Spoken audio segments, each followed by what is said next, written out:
14 mois de choc, d'inquiétude, de maladie, de mort, 100 000 morts. L'année que nous venons de passer, de confinement en déconfinement en couvre-feu, a laissé parmi nous d'importantes traces. C'est pour cette raison que l'annonce du déconfinement dans les prochaines semaines est vécue avec un véritable soulagement. Mais attention, ce processus peut s'avérer plus difficile, plus délicat que prévu. C'est pour cette raison que je vous propose 12 conseils pour vivre ce déconfinement plus sereinement.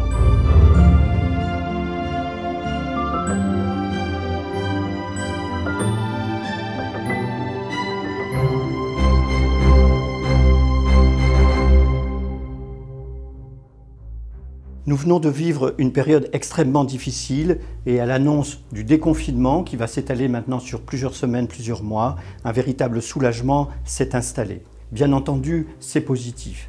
Pour autant, vous avez besoin d'être attentif et de mesurer que le processus de déconfinement peut être plus sophistiqué et plus délicat qu'il n'y paraît pour chacun d'entre nous. C'est pour cette raison que je vous présente 12 conseils pour pouvoir aborder et réussir correctement ce déconfinement. Le premier conseil que je vous propose, c'est tout simplement de ne pas sous-estimer l'impact du déconfinement. Au moment où le confinement est arrivé, ça a été un tel choc pour tout le monde que personne n'a sous-estimé le fait que ça allait nous demander toute une série de mobilisations et d'adaptations.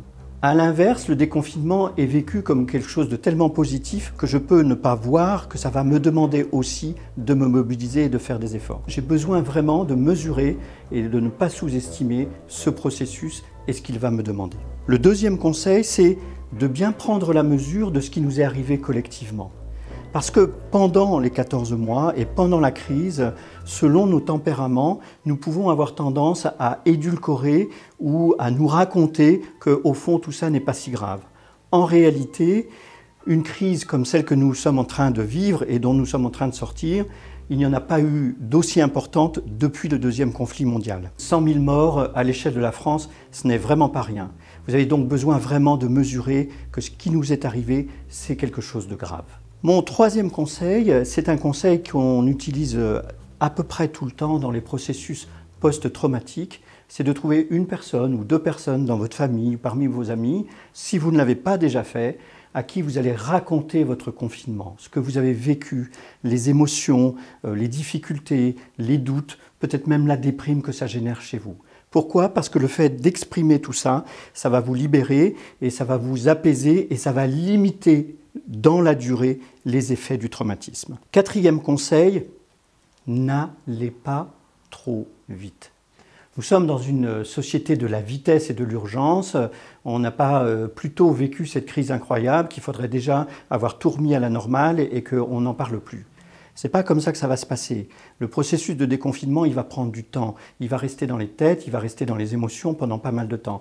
Prenez votre temps. Après tout, ça a duré 14 mois. Nous ne sommes pas à une journée ou à une semaine près. Et le fait de prendre ce temps-là va faire que vous allez pouvoir progressivement vous remettre dans une bonne dynamique. Cinquième conseil, alors c'est un conseil important et j'ai pu le constater par exemple avec mes clients dans les entreprises. Un certain nombre de personnes se sont installées chez elles dans le télétravail, un peu comme dans un cocon, dans une protection, et il y a de vraies difficultés à les faire revenir au travail. Il n'y a plus forcément le goût de revenir au travail. Et donc vous avez besoin de faire ce travail presque de réadaptation et de reprendre l'envie d'aller au travail, l'envie d'aller dehors, l'envie d'aller à l'extérieur. Sixième conseil, c'est important aussi que vous essayiez de repérer au fond, d'identifier ce que le confinement a changé pour vous. Ça a pu changer quelque chose dans votre relation à votre famille, ça a pu changer quelque chose dans votre relation à l'environnement parce que vous aviez besoin de forêt et qu'il n'y avait pas de forêt toute proche. Ça a pu changer votre relation à la vie parce que d'un coup on prend conscience qu'on peut être malade, qu'on peut mourir et d'un coup on ne regarde plus du tout les choses de la même manière. Et quel que soit votre âge, parce que même pour un jeune, ça a pu changer sa manière de voir ce qui est important ou pas. Donc qu'est-ce que ça a changé pour vous? Septième conseil, faites la liste de ce qui vous a manqué pendant ce confinement. Faites la liste de ce que ça vous a empêché de faire et dont vous vous êtes dit mais c'est pas possible, etc. Par exemple, pour ce qui me concerne, avant le confinement, j'avais l'habitude d'aller de temps en temps danser, j'adore la danse. Eh bien là, depuis 14 mois, d'être totalement sevré, que tous les lieux où on puisse faire un peu la fête et danser soient fermés, ça me pèse énormément. Repérez ces choses-là parce que c'est des choses que je vous invite maintenant, dans le processus de déconfinement, à faire plus souvent. À vous dire, tiens, ça, à travers ce qui m'a manqué, j'identifie ce qui est vraiment important pour moi et je vais le faire. 8e conseil, dosez votre rythme. Tout à l'heure, je parlais de prenez votre temps. Quand je dis dosez votre rythme, ce n'est pas tellement en termes de temps, c'est en termes d'énergie. En fait, quand le confinement arrive, ça crée un véritable choc dans la société, ça crée des chocs pour nous et ça nous a demandé ce qu'on appelle de l'énergie d'adaptation. C'est-à-dire qu'on est obligé de mobiliser de l'énergie, y compris psychique, physique, etc., pour apprendre à vivre autrement. Le déconfinement va également mobiliser de l'énergie de réadaptation. Et donc vous avez besoin de doser l'énergie parce que le processus, il ne va pas se faire en quelques jours. Nous vivons aujourd'hui dans une espèce de société de l'urgence où tout doit être fini avant d'être commencé. Résultat de l'opération, une fois que le déconfinement est annoncé, tout le monde considère que c'est fini, passons à autre chose. Pas du tout. Le processus de déconfinement, il va durer pendant des mois, peut-être même pendant des années, parce qu'on va avoir comme ça un certain nombre de conséquences dans la durée. Donc vous avez besoin de doser votre énergie pour prendre les choses en charge progressivement. 9e conseil, retrouvez le goût des contacts vrais. Bien entendu, par exemple, dans les entreprises, on a pris l'habitude de travailler à distance, etc. Au début, ça a été presque l'euphorie, les uns les autres disant « mais c'est formidable », etc. Chacun d'entre nous a pu croiser un certain nombre de personnes qui disent qu'aujourd'hui, il y a plutôt une très grande lassitude qui s'est installée là-dessus et on a besoin du goût du contact. Une rencontre de famille, une petite fête, une randonnée en groupe, un match de sport, tous ces moments collectifs sont des moments qui nous ressourcent. Et reprendre ce goût du contact, ce goût de la rencontre, c'est indispensable pour nous remettre en mouvement, remettre dans le goût de la vie, dans le mouvement de la vie.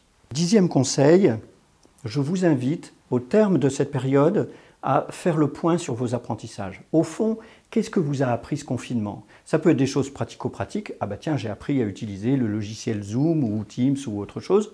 Mais ça peut être aussi, ça m'a appris à faire attention à ce que je mange pour ne pas prendre de poids. Ça peut être aussi, ça m'a appris l'importance de ma famille. Je me suis mis à lire, par exemple, et puis d'un coup, j'ai appris que ça pouvait m'intéresser beaucoup. Essayez de relever, d'identifier ce que vous avez appris, parce que ce sont autant de ressources que vous pourrez mobiliser à l'occasion d'une prochaine crise. 11e conseil, qu'est-ce que le confinement a ouvert chez vous que vous ne connaissiez pas ou qui n'était pas présent avant?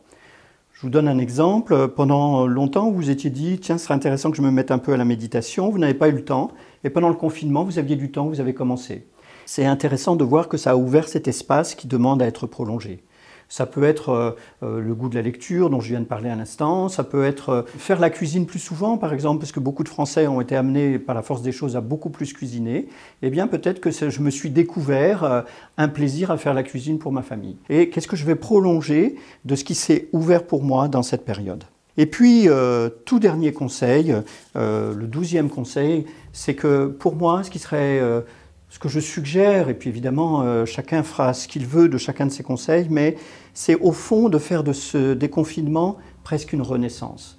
Se dire nous retrouvons la liberté, nous retrouvons l'espace, nous retrouvons une capacité à vivre, et si nous prenions l'initiative de rechoisir notre manière de vivre?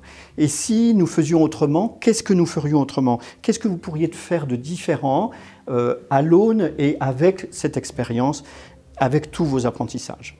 Voilà pour ces 12 conseils, j'espère qu'ils pourront vous être utiles, qu'ils vont vous permettre de vivre ces prochaines semaines et ces prochains mois sereinement et de manière positive. Si vous voulez prolonger votre manière de mobiliser votre pouvoir de résilience, vous pouvez le faire grâce au lien qui est ci-dessous en allant suivre la formation que j'ai réalisée qui s'appelle « Mobiliser votre pouvoir de résilience ». C'est une formation gratuite. Et puis, je vous donne rendez-vous pour d'autres vidéos et n'hésitez pas à aller voir les autres vidéos, les autres ressources de la chaîne. Et à très bientôt pour un nouvel épisode sur la chaîne Résilience et Puissance.